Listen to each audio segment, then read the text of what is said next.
बदलीसाठी शिक्षक झाले दिव्यांग, आवडत्या ठिकाणी बदलीसाठी शिक्षकांकडून बोगस दिव्यांग प्रमाणपत्राचा वापर, शिक्षकांच्या बदली घोटाळ्याचा झी24 तास कडून पंचनामा.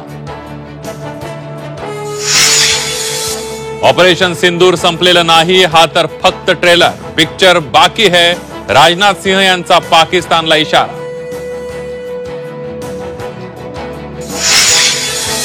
काश्मीरमध्ये लष्कर ए तोयबाच्या 3 दहशतवाद्यांना अटक, बडगाम पोलिसांची मोठी कारवाई. पाकला पाठिंबा देणं तुर्कीच्या अंगलट, तुर्कीची 4ही बाजूनी कोंडी, व्यापारापाठोपाठ शैक्षणिक करारही स्थगित, भारताकडून तुर्कीला दणका देणं सुरू. जोपर्यंत दहशतवाद थांबत नाही तोपर्यंत सिंधू पाणी करार स्थगितच राहणार, भारताचे परराष्ट्र मंत्री एस जयशंकर यांचा पाकिस्तानला इशारा. कथा कादंबऱ्या बालवाङ्मय वाचण्याचं माझं वय नाही, राऊतांच्या नरकातला स्वर्ग या पुस्तकावर फडणवीसांची खोचक टीका.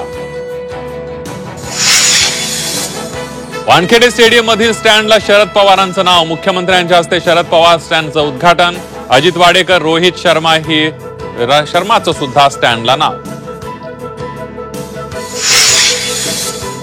अलमट्टी धरणाच्या उंची विरोधात सामाजिक संघटना आक्रमक, 18 मे रोजी सांगली कोल्हापूर मार्गावर चक्काजाम आंदोलनाचा इशारा.